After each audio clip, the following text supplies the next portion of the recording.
서지 아니하며 오만한 자들의 자리에 앉지 아니하고 오직 여호와의 율법을 즐거워하여 그의 율법을 주야로 묵상하는도다. 그는 시냇가에 심은 나무가 철을 따라 열매를 맺으며 그 잎사귀가 마르지 아니함 같으니 그가 하는 모든 일이 다 형통하리로다. 할렐루야. 찬양과 영광과 예배 받으시기에 합당하신 주님, 주여 예배의 자리로 나왔습니다. 성령께서 인도하시고 함께하여 주셔서 말씀을 깨닫는 은혜가 있게 하시고 말씀을 통하여 주의 약속이 우리 가운데 더 마음속 깊이 새겨지게 하여 주셔서 주 예수님으로 인하여 날마다 승리하며 흔들리지 않는 믿음 가운데 우리 모두가 살아가도록 인도하여 주시옵소서. 예수님의 이름으로 기도드립니다. 아멘. 우리 찬송가 찬양 먼저 하고 말씀 보시겠습니다. 순례자의 노래 같이 찬양하시겠습니다.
지켜주시는 줄 믿습니다.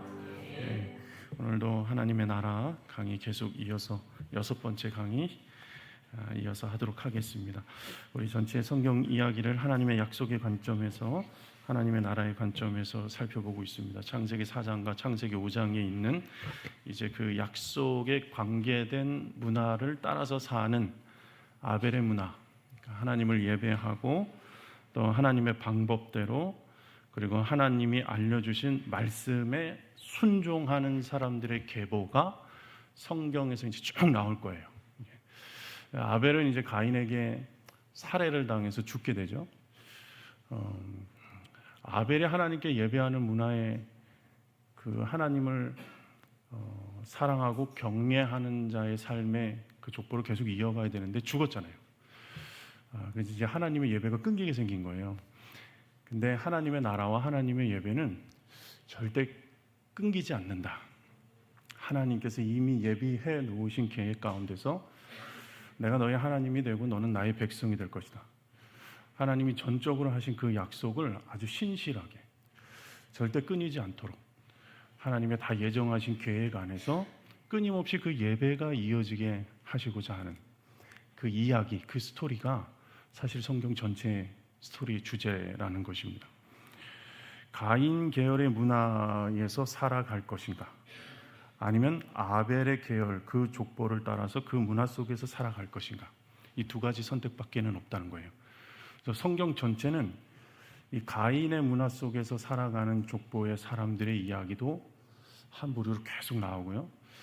그것이 이제 지금의 세상의 이야기로 이어져 가고 있는 것이고, 또 예배하는 자의 삶을 계속해서 이어가는, 하나님을 경외하고 하나님의 말씀에 순종하는 삶, 그 삶을 살아가는 사람들의 이야기, 끊임없이 이 가인의 문화 속에서 사는 사람과 그리고 아벨의 문화 속에 사는 사람들의 대결, 싸움, 이 전체 이야기가 성경의 이야기라는 것이죠. 그래서 그 대결의 하이라이트가 다윗과 골리앗의 이야기입니다. 여러분, 다윗이 되고 싶으세요? 골리앗이 되고 싶으세요? 다윗이 되고 싶으세요? 골리앗이 되고 싶으세요? 네. 다윗이 되고 싶으신가요? 약하고 싶으세요? 강하고 싶으세요? 강하고 싶으시죠? 다시 말하면 다윗은 약했고 골리앗은 강했거든요. 우리의 입술의 고백은 다윗, 그러나 내 마음의 진실한 소원은 골리앗. 지금 이렇게 지금 우리가 세상의 문화 속에서 어쩌면 영향을 받고 사는 것이 아닌가. 하나님의 스토리와 이야기야, 그리고 아벨의 문화, 예배의 문화를 계속해서 이어가는 사람들은 하나님이 약하지만 하나님으로 인하여서 강함을 경험하는 사람들의 이야기라는 것이죠. 그러니까 내가 지금 무엇을 쫓아서 가고 있는가, 그래서 잘 보실 필요가 있다는 것입니다. 창세기 4장 25절, 26절 같이 읽겠습니다. 아담이 다시 자기 아내와 동침하매 그가 아들을 낳아 그의 이름을 셋이라 하였으니 이는 하나님이 내게 가인이 죽인 아벨 대신에 다른 씨를 주셨다 함이며, 셋도 아들을 낳고 그의 이름을 에노스라 하였으며 그때의 사람들이 비로소 여호와의 이름을 불렀더라. 아벨이 죽고 이제 예배가 끊길 위기에 있었지만 하나님은 다시 또 동침하게 하시고 그가 아들을 또 낳게 하십니다. 그래서 셋이라는 이제 아들이 나오고요. 그리고 그 셋도 아들을 낳았고 그의 이름이 에노스라 하였더라. 그때의 사람들이 비로소 여호와 이름을 불렀더라. 예배가 끊겨졌던 그 예배가 다시 회복이 되는 순간. 그래서 다시 또 하나님을 예배하는 사람들의 그 족보가 이어지게 되었습니다. 근데 또 사람들은 가인의 문화 속에서 끊임없이 섞여지게 되는 삶을 살아가는 거예요. 우리가 다윗과 같은 삶을 살기를 원하지만 마음속 깊은 곳에는 또 골리앗의 힘도 원하는, 그래서 세속 문화와 함께 섞여 살아가는 경우가 너무 많은데 그 일이 창세기 6장에 그대로 그려집니다. 1절에서 5절까지 같이 읽겠습니다. 사람이 이것은 이 다음 말씀 창세기 6장 1절에서 5절 시작. 사람이 땅에 번성하기 시작할 때에 그들에게서 딸들이 나니 하나님의 아들들이 사람의 딸들의 아름다움을 보고 자기들이 좋아하는 모든 여자를 아내로 삼는지라. 여호와께서 이르시되 나의 영이 영원히 사람과 함께 하지 아니하리니 이는 그들이 육신이 됨이라. 그러나 그들의 날은 120년이 되리라 하시니라. 당시에 땅에는 네피림이 있었고 그 후에도 하나님의 아들들이 사람의 딸들에게로 들어와 자식을 낳았으니 그들은 용사라. 고대의 명성이 있는 사람들이었더라. 여호와께서 사람의 죄악이 세상에 가득함과 그의 마음으로 생각하는 모든 계획이 항상 악할 뿐임을 보시고. 네. 아멘. 또 에노스가 나와서 하나님을 예배하는 사람들이 그 족보가 이어지기는 시작했지만 대부분의 사람들은 가인의 이제 그 족보대로, 가인의 족보는 힘을 추구하고 그리고 기술을 추구하고 권력을 추구하고 그리고 자신들이 스스로 하나님을 예배하는 기쁨이 없기 때문에 자신을 예배하는 기쁨을 가져야 돼요. 그러니까 자신 가운데서 뽑아낼 수 있는 기쁨이랑 기쁨을 다 뽑아내는 거예요. 자기가 어떻게 하면 기쁘고 행복하게 살 수 있는가에 대해서 하나님으로부터 그 기쁨, 하늘로부터 주시는 평강이 없이 늘 두려움을 안고 자기가 스스로 자기 삶을 살아내야 되고, 그러다 보니까 힘을 길러야 되고, 그러다 보니까 더 높은 성벽을 쌓아야 하고, 사냥을 잘하기 위해서는 기술이 발달해야 되고, 그래서 대부분의 어떤 기술적인 발전은 가인의 족보를 통해서, 가인의 문화 속에서 다 나온 거예요. 그 자기가 즐겁게 살아야 되기 때문에 예술이 발달하고 그런 음악이 발달하고, 그러니까 악기를 연주하는 기술, 그리고 외모, 사람의 외모를 꾸미는 거. 그러니까 가인의 그 후손들은 그런 모든 기술을 가지고 있고 겉으로도 화려한 삶을 살았단 말이죠. 눈에 보이기에는. 그러다 보니까 이 에노스의 후손들, 셋의 후손들은 바라보았을 때 너무 가지고 싶고, 그리고 겉으로 드러나는 세상의 그 자랑과 안목의 정욕에 사로잡힌 상태로 서서히 마음이 그쪽으로 가는 겁니다. 그 두 민족들이 섞이기 이제 시작하는 이야기가 창세기 6장에 나오는 거예요. 사람이 땅에 번성하기 시작할 때에 그들에게서 딸들이 나니, 이게 가인의 족보 속에서 이어서 이제 딸들이 등장하게 되는데, 하나님의 아들들이 이렇게 얘기해요. 이것은 이제 아벨의 후손들, 그러니까 예배하는 사람들의 후손들이죠. 셋의 후손들이 되겠습니다. 그 하나님의 아들들이 사람의 딸들의 무엇을 보았다? 아름다움을 보고 자기들이 좋아하는 모든 여자를 아내로 삼기 시작하였다. 그러니까 세속 문화 속에서 섞이기 시작하는 거예요. 내가 믿음으로 살면서 교회도 열심히 다니지만 또 세상에서 얻고자 하는 것들을 추구하면서 돈과 명예와 권력들을 같이 얻고자 하는, 그래서 심지어 교회 속에서도 사실은 가인의 문화 속에서 추구하는 힘과 기술을 추구하면서 교회를 더 크게 성장시키고 싶어 하는 마음, 하나님이 주셔서 성령 안에서 회복된 믿음에 따라서 교회가 부흥하는 것이 아니라 사람의 욕심과 사람이 보기 좋은 교회를 만들고 싶어 하는 욕심, 욕구, 이게 아주 교회 속에도 아주 깊이 들어와 있죠. 세속 문화 속에 완전히 섞이게 되니까 그때부터는 세상 사람들이 봤을 때 전혀 영향력이 없는 교회가 되는 형태. 지금 이제 창세기 6장에서 그 이야기를 하는 것입니다. 여호와께서 이르시되 3절, 나의 영이 영원히 사람과 함께 하지 아니하니. 그러니까 세속의 문화가 들어오기 시작하면은 하나님의 영은 그곳에서 있을 수가 없어요. 그러니까 세속의 문화와 세속의 성공의 기준으로 교회를 세우다가는 영적인 영향력은 전혀 발휘할 수 없는, 성령이 없는 건물만 남고 사람만 남은 교회가 될 수 있다는 것을 또 우리에게 주시는 교훈이기도 합니다. 이들이 육신이 되었고, 그리고 그 날 또한 120년으로 수명이 이제 줄어들게 되었고, 당시에 땅에는 네피림이 있었고, 이건 아주 거대한 족속들을 말하는 거거든요. 이 네피림은 강포한 자, 그리고 배반한 자를 뜻해요. 그러니까 하나님으로부터 완전히 떠나면서 아주 인간적인 힘과 권력을 다 가진 자. 그러니까 당시에 이 네피림의 후손들이 고대의 명성이 있는 영웅들이 되었던 거예요. 그러니까 이 사람들이 이제 통치하기 시작하는 겁니다. 그러니까 하나님의 자리를 대신한 자들.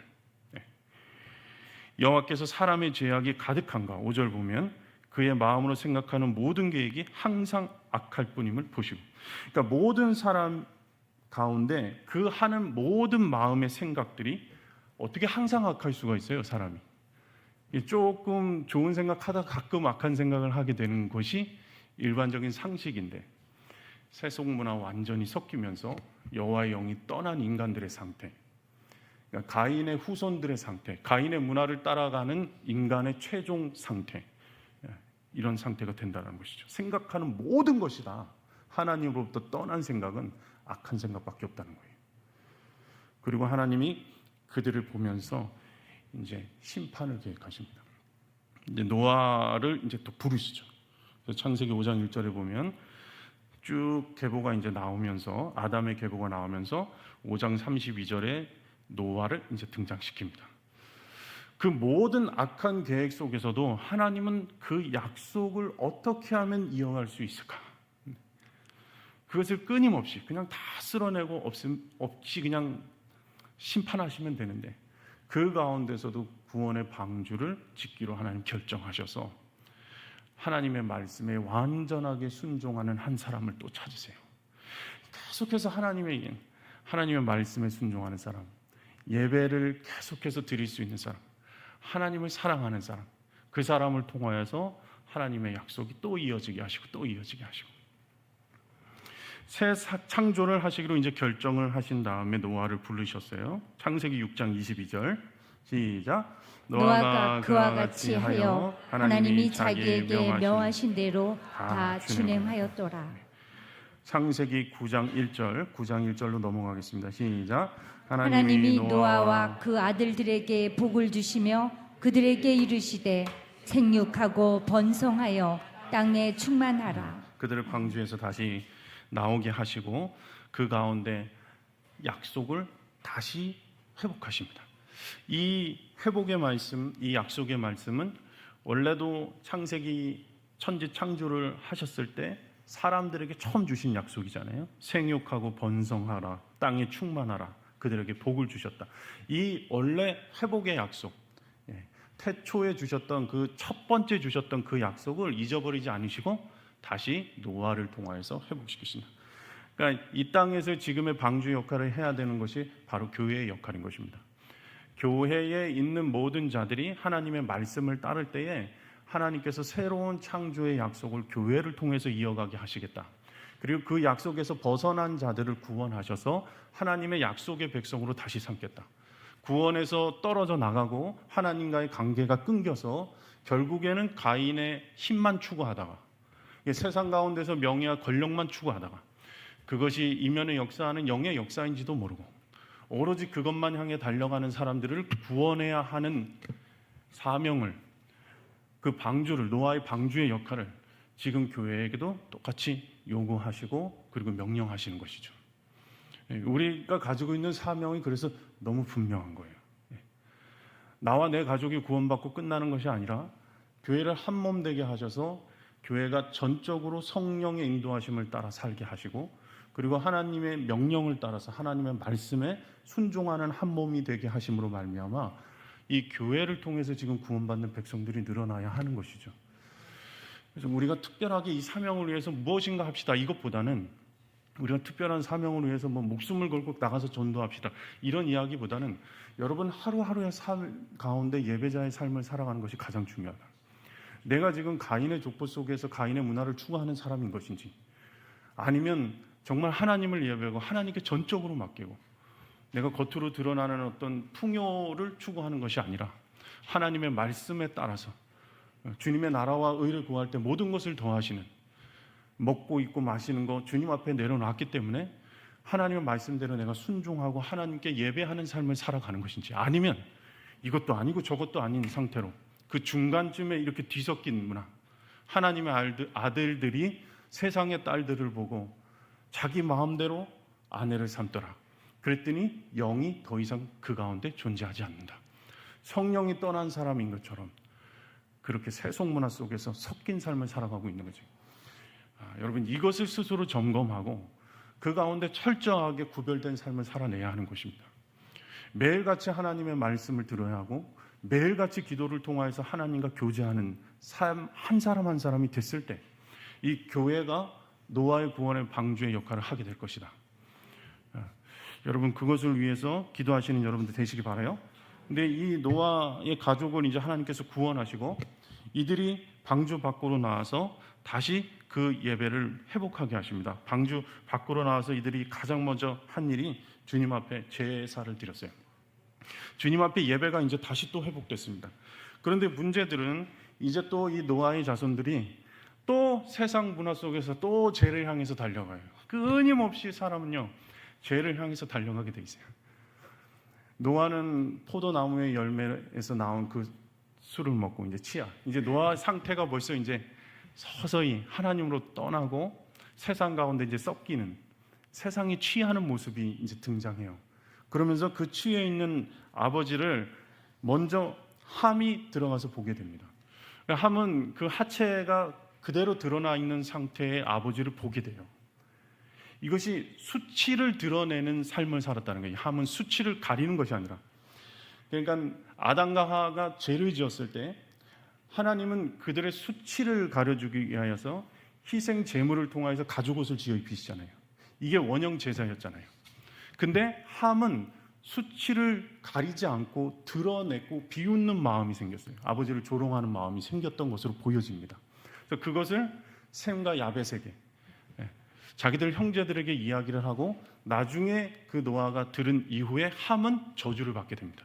그러니까 결국 태초에 지었던 아담과 하하가 지었던 그 죄를 함이 또 동일하게 반복함으로써 그 저주가 다시 시작되고 회복되었던 약속들이 서서히 다시 그 효력을 잃게 되고 그 약속을 잊어버리는 백성들이 또 엄청나게 또 이 땅에 차고 넘치는 게 되었더라. 그래서 함의 자손들을 이렇게 살펴보면은 구스도 있고 가나안도 있고요. 그리고 그 가나안의 자녀들 후손들 중에서는 니무롯이라는 사람이 이제 등장합니다. 이 함의 자손들을 보면은 가나안 7 족속들 있잖아요. 그 이방 7 족속들이 대부분 다 이 함을 통해서 나옵니다. 하나님을 반역하고 하나님을 떠난 족속으로 살게 돼요. 이 함이. 그러면서 그 가나안의 자녀 중에서 이제 니무롯이 첫 등장하게 되는데 이제 창세기 이제 8장에서부터 10장의 이야기 쭉 이제 나옵니다. 이 노아의 자손들 그 자녀들이 어떻게 또 죄를 짓고 타락하게 되는 것인가? 계속 끊임없이 반복이죠. 그래서 이 니무롯이 첫 용사가 되었고 그리고 활 쏘는 자가 되었더라. 엄청난 영웅이 등장한 거예요.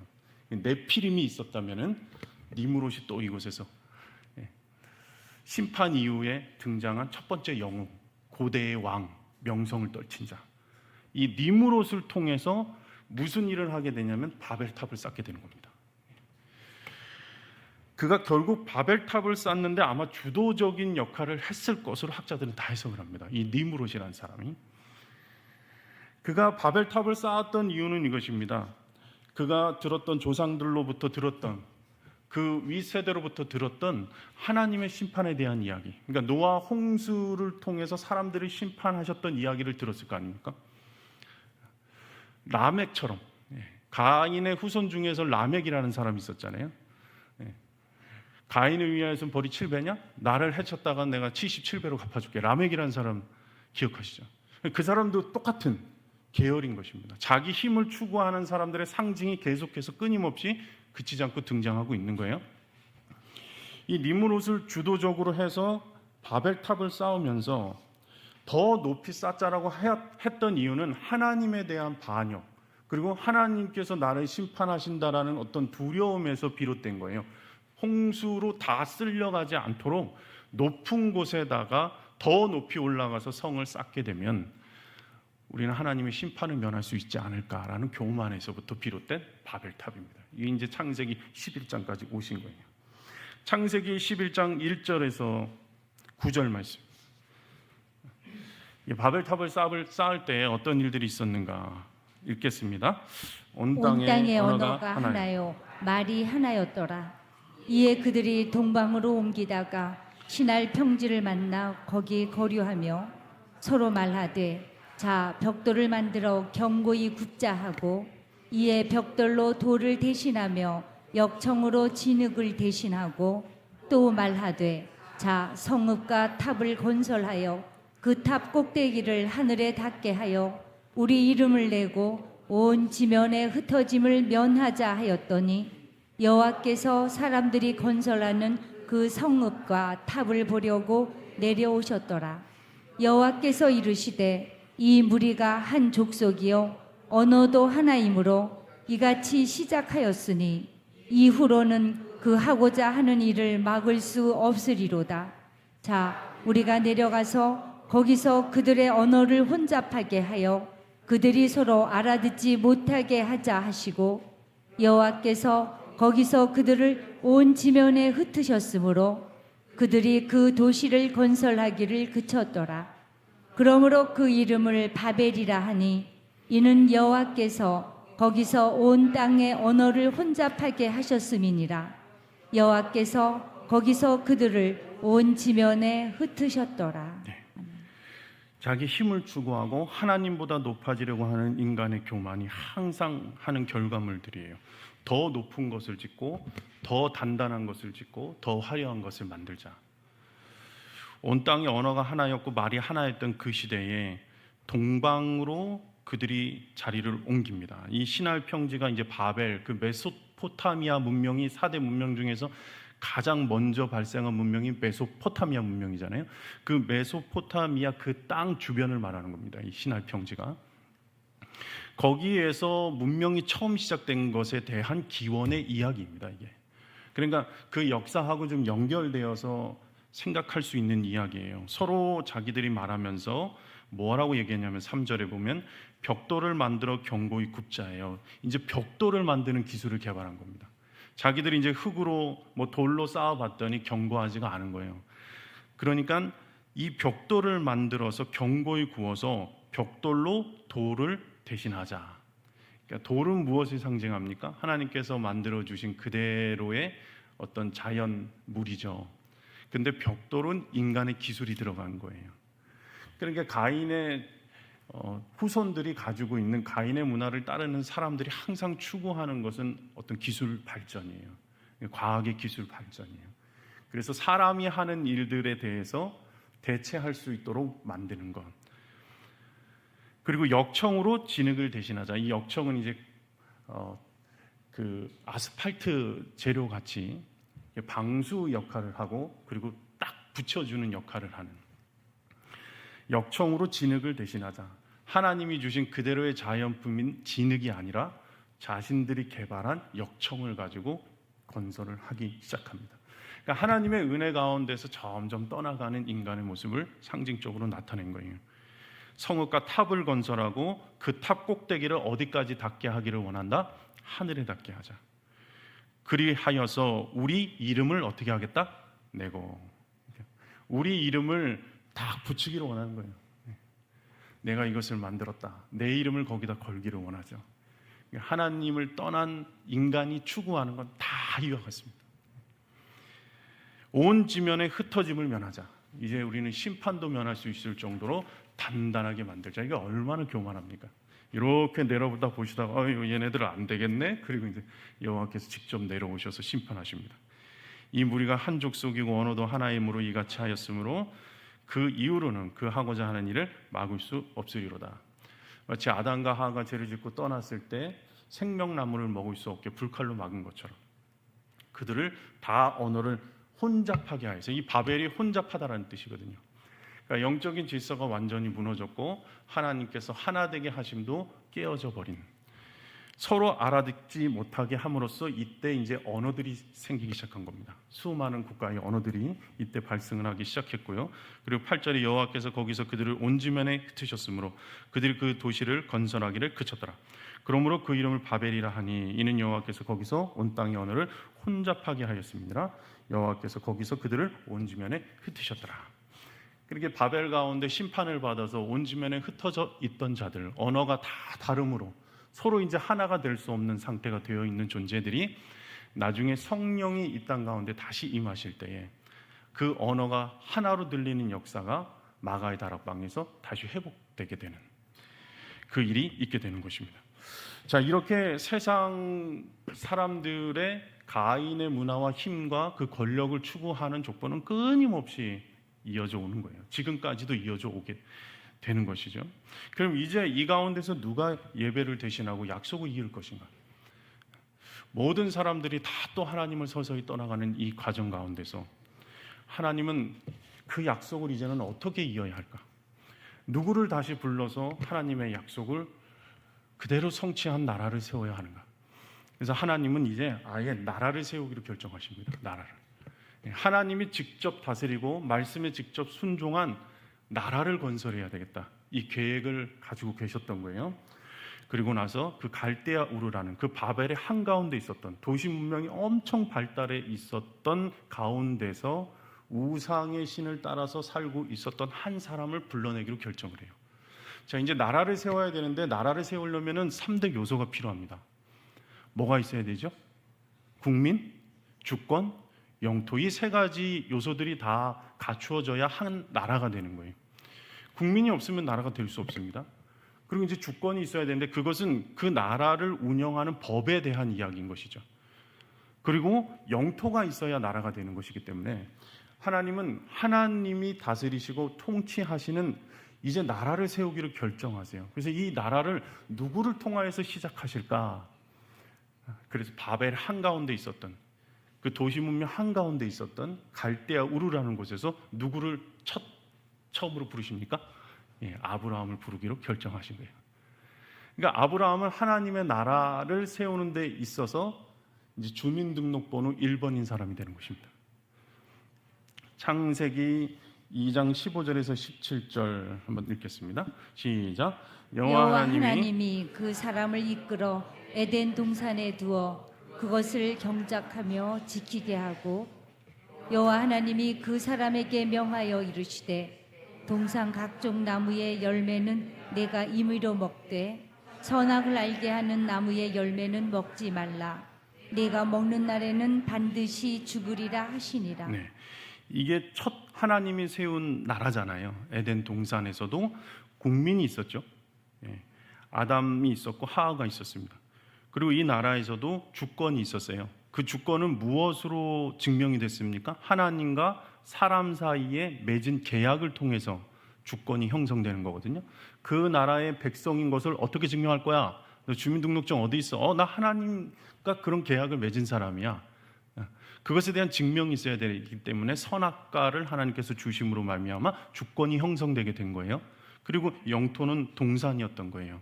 처음 만드신 나라의 원리도 국민, 주권, 영토가 있었다는 거예요. 그리고 구약 시대 때 이제 와서 신명기 12장 1절 시작. 내 조상의 하나님 여호와께서 내게 주셔서 차지하게 하신 땅에서 너희가 평생에 지켜 행할 규례와 법도는 이러하니라. 광야 생활할 때 이스라엘 백성들에게 어떻게 국민, 주권, 영토를 형성하셔서 살게 하셨는지, 이때도 나라에 대한 하나님의 계획이 끊임없이 이제 계속 이어지는 상태입니다. 내 조상의 하나님 여호와께서 내게 주셔서 차지하게 하신 땅, 이제 가나안 땅으로 들어갈 일에 대해서 말씀하시고, 그리고 그 땅에서 내가 평생에 지켜야 할 규례와 법도. 여기서 국민은 누굽니까? 이스라엘 백성들이에요. 그리고 이제 차지할 땅은 무엇입니까? 이제 가나안 땅이 되는 거예요. 약속의 땅. 그리고 그들에게 어떻게 주권을 하나님이 주셨습니까? 규례와 법도. 그들이 행할 규례와 법도는 이러하니라. 그래서 앞으로 하나님께서 하나님의 나라를 이루시기 위하여서 이 세 가지를 다 만드셔야 하는 거예요. 일단 국민들이 필요하고요. 그리고 땅이 필요하고요. 그리고 주권을 형성해야 하는 것이죠. 그래서 아브라함을 부르셔서 국민 1호로 삼고 아브라함, 이삭, 야곱을 거쳐서 그 약속을 계속해서 이어가시면서 야곱을 통해서 하나님이 이름을 이스라엘로 줌으로써 어떤 나라를 세웁니까? 이스라엘 나라가 이제 그곳에서 시작이 됩니다. 그 12 아들 중에서 11번째였던 요셉을 통해 애굽으로 팔려가게 만드심으로 말미암아 먼저 무슨 작업을 하기로 결정하셨냐면, 이 이스라엘 백성들이 국민이 되기에는 너무 연약해. 이게 맨날 유목민 생활만 하다 보니까 공격을 많이 받고 인생이 피곤해. 그래서 국민들이 인구수가 증가하지를 않는 거예요. 그러니까 인구수를 어떻게 하면 늘릴 수 있을까에 대한 하나님의 계획이 있으셔야 되잖아요. 근데 너무 안전하지가 않아. 그들이 유목민 생활만 하니까 맨날 이방 민족들에게 공격만 당하고 우물 파다가 끝나요. 근데 이들을 어떻게 국민을 만들어서 많이 번성하게 만들까? 그거에 대한 아이디어로 요셉을 먼저 애굽에다 보내서 요셉을 그 애굽 땅의 2인자로 삼아요. 그 당시 때 가장 강대국이었던 그리고 잠시 그들을 70명 가족들을 애굽으로 이주하게 만드시는 겁니다. 그리고 애굽 중에서도 가장 기름진 땅이었던 고센 땅을 그들에게 허락하세요. 고센 땅에서 430년 동안을 노예 생활을 하는데 그 430년 동안 70명이었던 인구가 몇 명으로 늘어납니까? 200만 명이 되는 겁니다. 이제 국민이 형성되었잖아요. 근데 국민이 형성되었는데 문제는 뭐예요? 주권이 없어요. 왜? 노예 생활을 하다 보니까 하나님과의 관계를 맺으려면 하나님과 계약을 맺어야 되잖아요. 노예 생활을 400년 이상을 했어요. 다 잊어버렸어요. 하나님의 말씀과 하나님의 약속을. 그럼 그들에게 하나님의 약속을 다시 주어야 했어요. 그래서 그들을 고센 땅에서 모세를 보내셔서 출애굽시키시고 그 아무것도 없는 광야 한가운데로 인도하셔서 그 광야 한가운데서 모세를 통해서 하나님의 법을 다시 그들에게 주는 거예요. 그러니까 영토를 이제 주시기 전에 주권부터 만들어 주신 거예요. 그 40년의 광야 생활을 통해서 그들의 체질을 바꾸시고 이제는 영토가 있어야 되잖아요. 여호수아를 통하여서 가나안 땅에 들어가게 하시는 것입니다. 그래서 이스라엘이라는 나라를 하나님께서 만드시기 위하여서 그 약속을 이어갈 나라를 하나님이 형성하시기 위한 하나님의 계획을 성경 말씀을 통해서 쭉 이야기하고 계신 거예요. 모세 오경이 전체가 가지고 있는 이야기가 하나님의 나라를 어떻게 만드실 것인가. 창세기 1장부터 11장까지는 인류 일반 역사가 쭉 나왔다면 12장부터 50장 넘어가고 출애굽기, 레위기, 민수기, 신명기까지 그리고 여호수아까지 쭉 오면서 국민과 주권과 영토를 만드는 이야기라는 것이죠. 이런 관점으로 성경 전체를 보면은 성경이 이해가 조금 더 빠르다는 것입니다. 그래서 조금 더 구체적으로 살펴보겠습니다. 아브라함을 부르셔서 그러면 무슨 약속을 하나님께서 주셨는가? 이제 마태복음 28장 18절에서 20절부터 읽겠습니다. 시작. 예수께서 나와 말씀하여 이르시되 하늘과 땅의 모든 권세를 내게 주셨으니 그러므로 너희는 가서 모든 민족을 제자로 삼아 아버지와 아들과 성령의 이름으로 세례를 베풀고 내가 너희에게 분부한 모든 것을 가르쳐 지키게 하라. 볼지어다 내가 세상 끝날까지 너희와 항상 함께 있으리라 하시리라. 네, 이건 국민 주권 영토의 개념이 지금 이 시대를 살고 있는 교회를 섬기며 교회를 이루며 살고 있는 우리들에게는 어떻게 적용되는가를 보여주시는 말씀이에요. 이제 우리가 물리적으로 이스라엘 자손도 우리는 후손도 아니잖아요. 뭐 유대인도 아니고 뭐 아브라함이 피가 섞인 사람들도 아니지 않습니까? 근데 우리가 이 땅 가운데서 영적으로 어떻게 하나님의 나라를 이루는가를 이 말씀을 통해서 보여주시고 계신 것입니다. 국민은 누구인가? 모든 민족을 제자로 삼는 일을 통하여서 하나님의 국민을 지금도 늘려갈 책임이 이 땅의 교회들에게 있다는 거예요. 이게 예수 그리스도가 우리에게 허락하신 지상 대명령이잖아요. 예수를 믿는 사람들에게 허락하신 거예요. 지금 이 땅 가운데서도 하나님의 나라를 너희가 이루어가라는 거예요. 그 사명을 우리에게 주셨는데 그럼 어떻게 그거를 이루어갈까요? 하나님의 백성들을 늘려가는 거예요. 그게 어떤 방식으로? 모든 민족을, 하늘과 땅의 모든 권세를 내가 줄게. 하늘과 땅의 모든 권세를 너희에게 줄게. 그러니 그 권세를 가지고 모든 민족을 제자로 삼으라는 거예요. 그 제자로 삼는 건 어떤 방식으로 하느냐? 아버지와 아들과 성령의 이름으로 그들에게 가서 세례를 베풀고 내가 너에게 분부한 모든 것을, 이건 주권을 형성하도록 그 주권의 말씀, 하나님의 말씀을 선포하라는 이야기잖아요.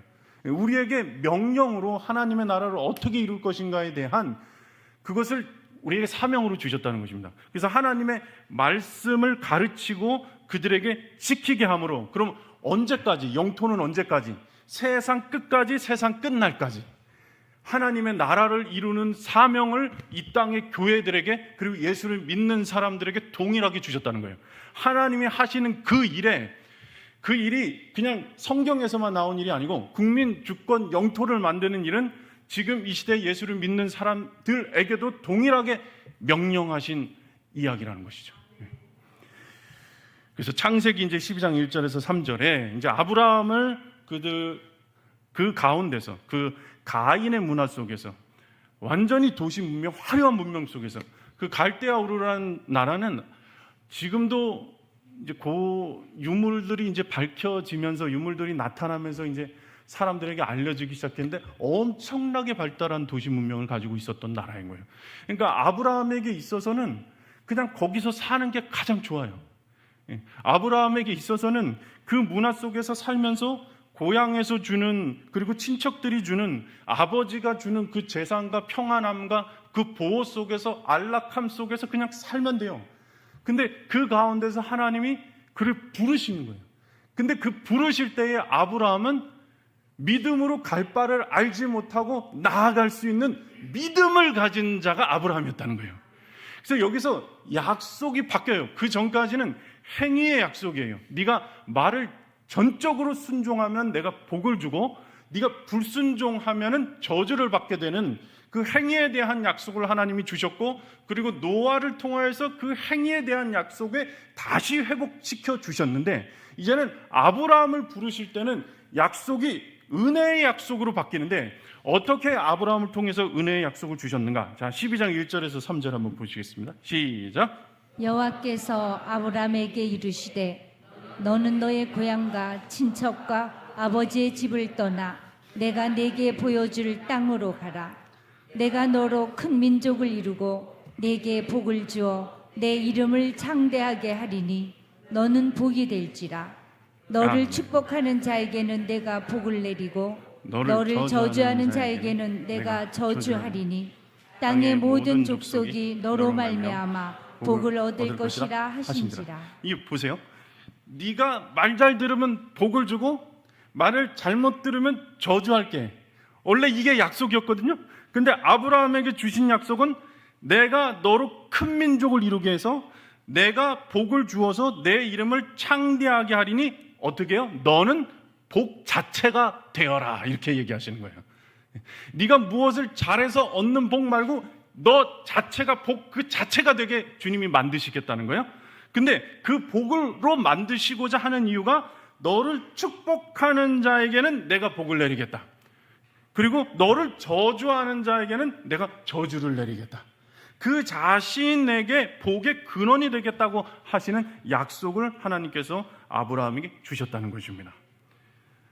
새로운 민족 공동체, 하나님의 말씀에 온전히 순종하는 하나님 나라의 본이 되는 모형을 하나님께서 이 땅 가운데 만드시겠다. 그 나라는 하나님의 말씀을 듣고 완전히 복을 누림으로 말미암아 그 나라가 복된 것을 통하여서 그 복을 전혀 모르고 세상 가운데서 저주 가운데서 살고 있는 사람들이, 야, 쟤네들은 어떻게 하나님을 믿고 하나님의 말씀 가운데 저렇게 복을 누리면서 살까? 그러면서 그들을 축복하는 자에게도 내가 복을 주어서 너를 통하여서 모든 이방 족속들이 나를 알게 하겠다. 나를 믿게 하겠다. 내가 너로 빛을 주어서 빛나게 만들어서 나의 영광을 비추게 함으로 말미암아 그 영광 속에 그 약속 가운데 참여하도록 하겠다. 모든 이방 민족들을 구원하시고자 하는 하나님의 계획이 이 아브라함을 통해서 이제 새롭게 약속을 허락하심으로 말미암아 다시 시작되는 역사가 있다는 것입니다. 복을 더하여 주시겠다는 것이 아니고 그 근본이 복이 되게 하겠다. 자, 그래서 그가 믿음을 가지고 이제 그 땅을 떠납니다.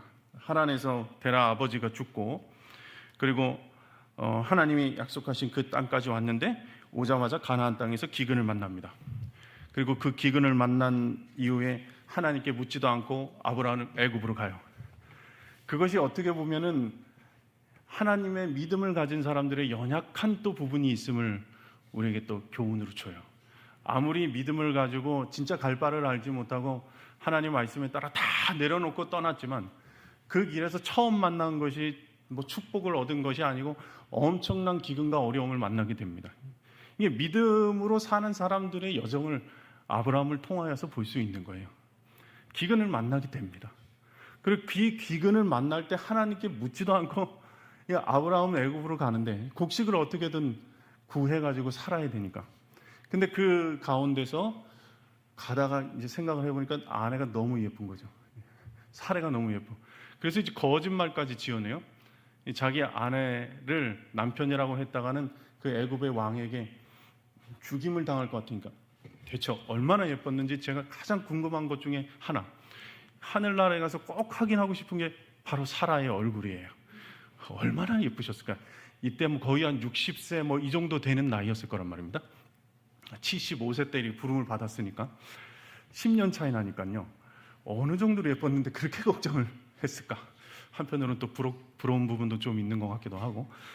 그래서 데리고 갔는데 그 정말로 사례를 잡아간 거예요. 바로가 모든 고관들이 보고서 한눈에 반했다고 하니까 뭐 야, 그럼 어떻게 해요?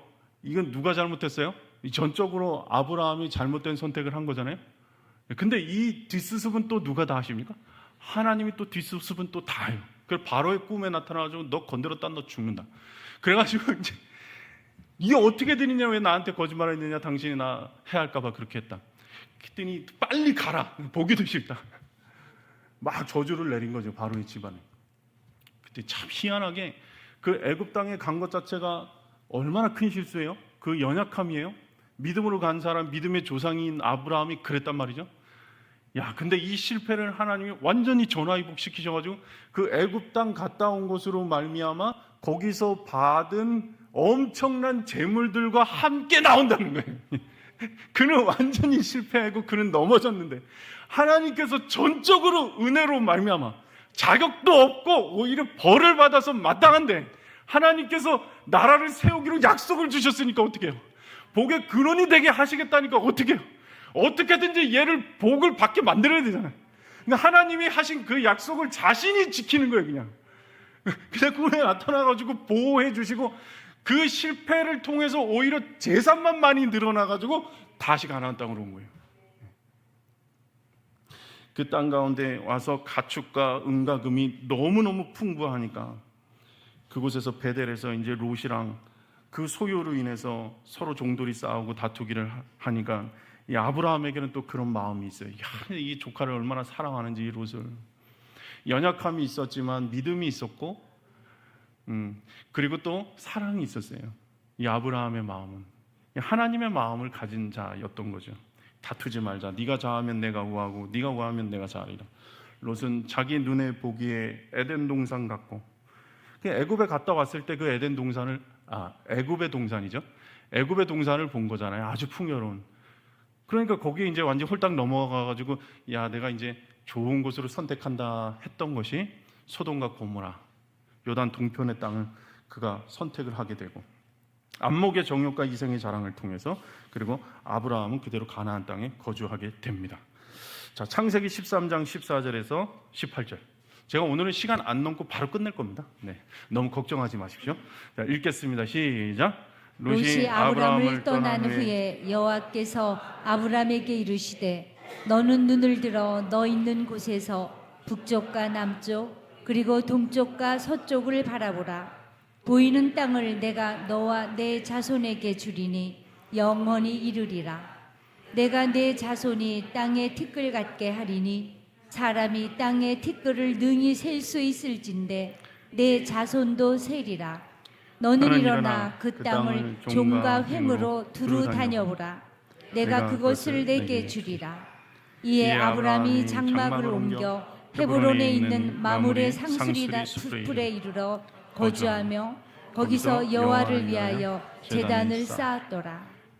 롯에게 양보했던 아브라함에게 주님이 두 번째 나타나셔서 다시 약속을 주십니다. 그러니까 총 아브라함이 5번의 약속을 받습니다. 계속해서 하나님 또 약속을 주시고 또 약속을 주시고. 근데 약속을 주실 때마다 아브라함이 전적으로 순종하고 양보하고 사랑하는 일들을 통해서 아브라함이 약속이 계속해서 단단하게 굳어가고 있는 것이죠. 그가 그에게 주신 약속이 눈을 들어 보이는 모든 것을 땅을 내가 주겠다. 그리고 내가 너와 내 자손에게 그곳에서 아주 땅의 티끌같이 자손들을 많이 주겠다. 그 지금 아브라함에게 뭐가 있어요? 땅도 뭐 아주 그냥 유랑하는 삶을 살고 있었던 아브라함. 그 자녀들이 있어요, 없어요? 지금 단 한 명도 없어요. 단 한 명도 없는 아브라함에게 지금 이 약속을 주시는 거예요. 그랬더니 그 약속을 듣고 아브라함이 장막을 옮겨 18절에 이제 헤브론으로 그 장막을 옮겼고요. 마물의 상수리 수풀에 이르러 거주하며, 이제 상수리 수풀에서 거주하기 시작하면서 거기서 여호와를 위하여 어떻게 하더라? 제단을 쌓더라. 항상 이 하나님의 순종하는 아벨의 문화 속에서 그 계보를 잇는 사람들의 특징, 지금 제사를 계속 드리고 있는 거예요.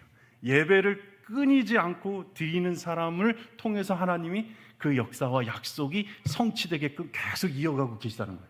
하나님을 경배하는 삶, 하나님을 내 인생에서 최고 가치로 삶은 삶, 그 예배하는 삶을 아브라함이 계속해서 이어가고 있는 것입니다.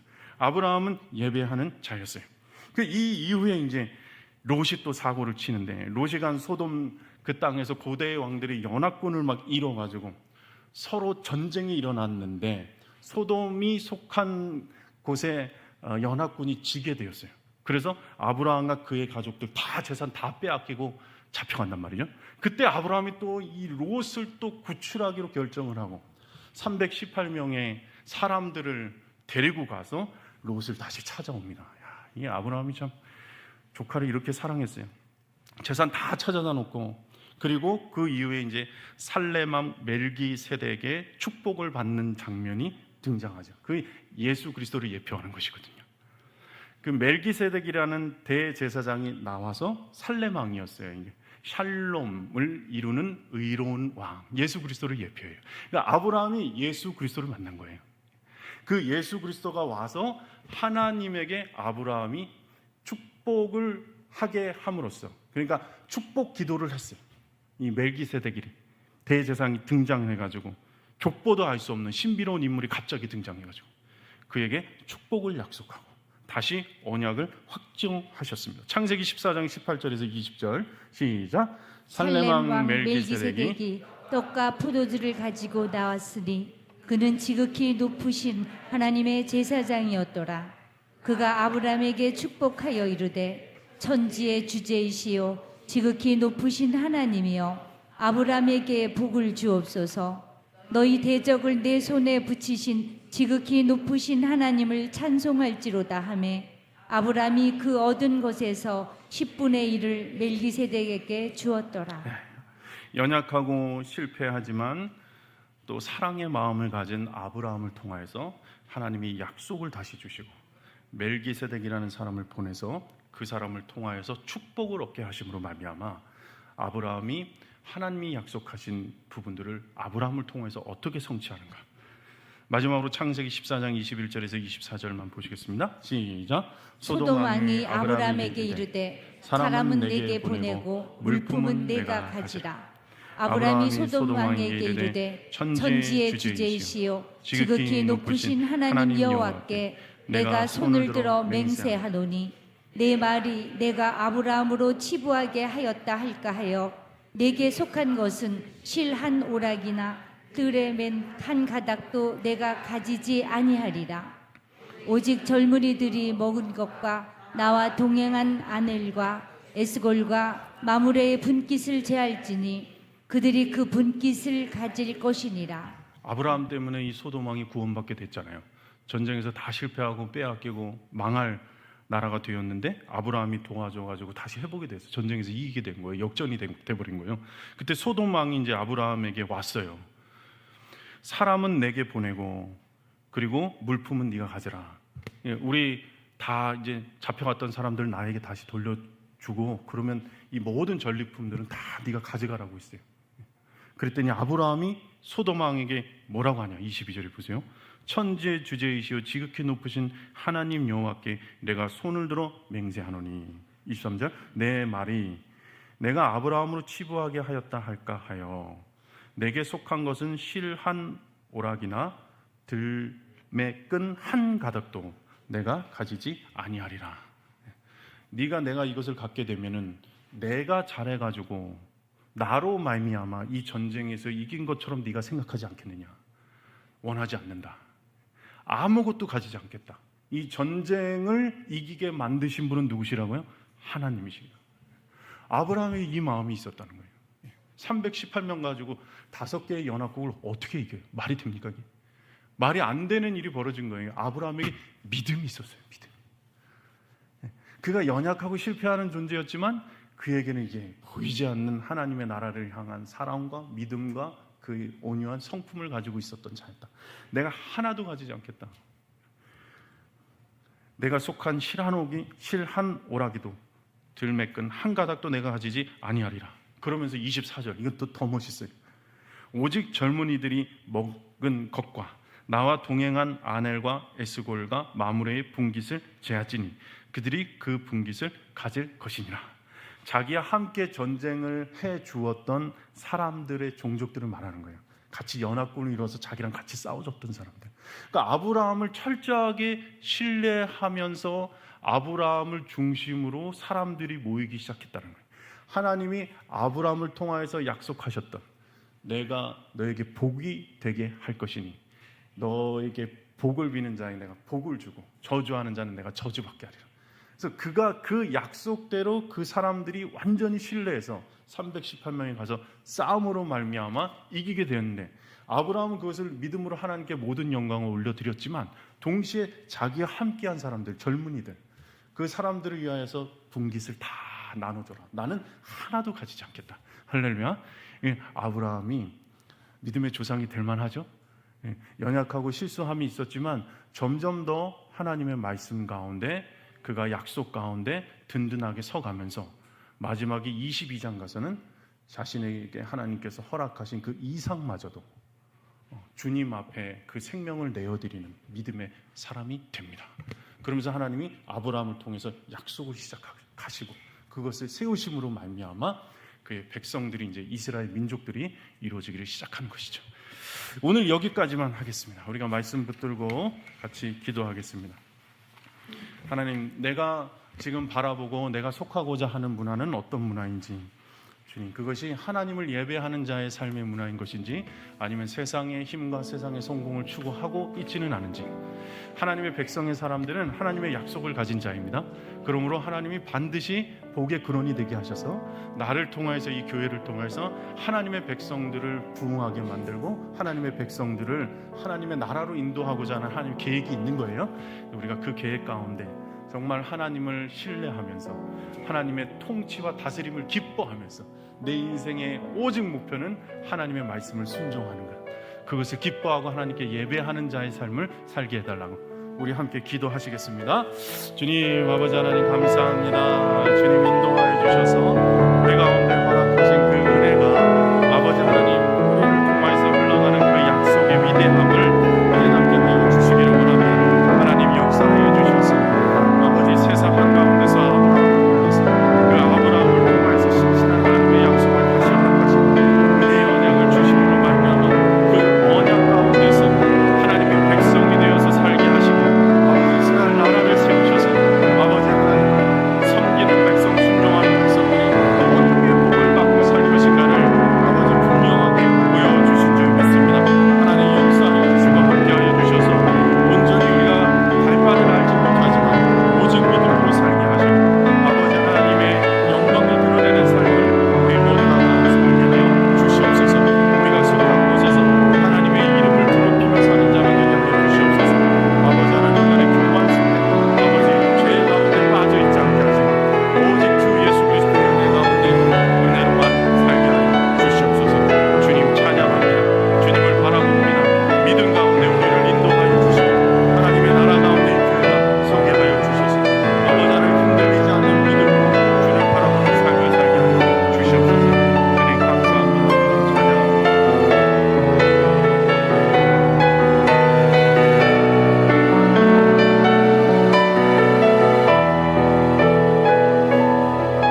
살아계신 하나님 찬양합니다.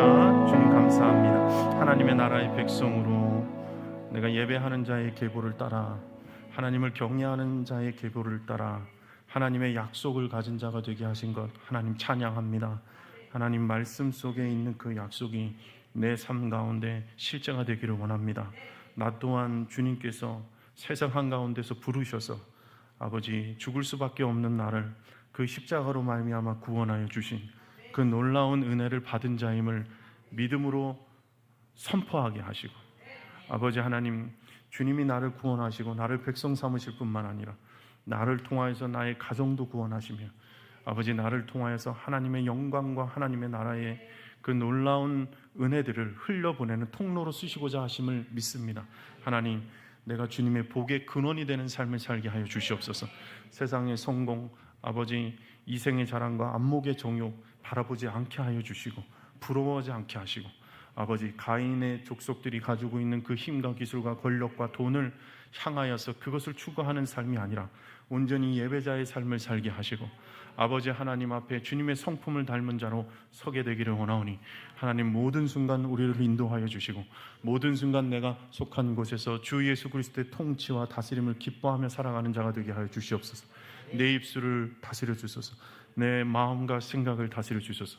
두려움과 염려가 다 떠나가게 하시고, 온전히 오늘도 살아계신 하나님의 약속 가운데, 하나님 나의 하나님이여, 나 또한 하나님의 백성으로 하나님의 나라를 이루며 살아가는 우리가 되도록 인도하여 주시옵소서.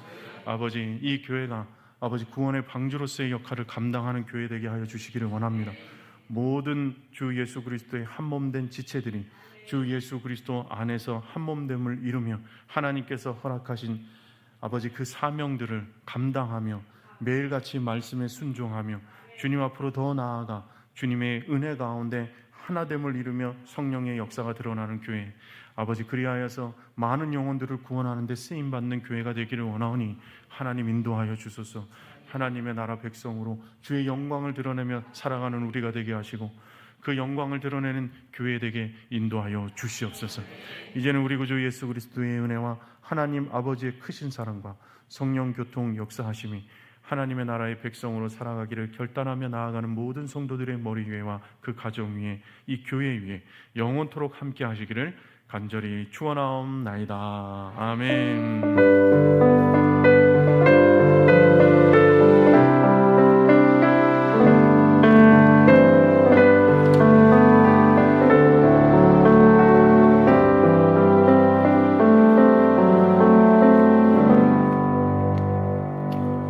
주님께 감사와 영광을 돌립니다. 프린트물은 잘 가지고 계시면 다음 주에 가지고 오십시오. 잊어버릴 것 같으시면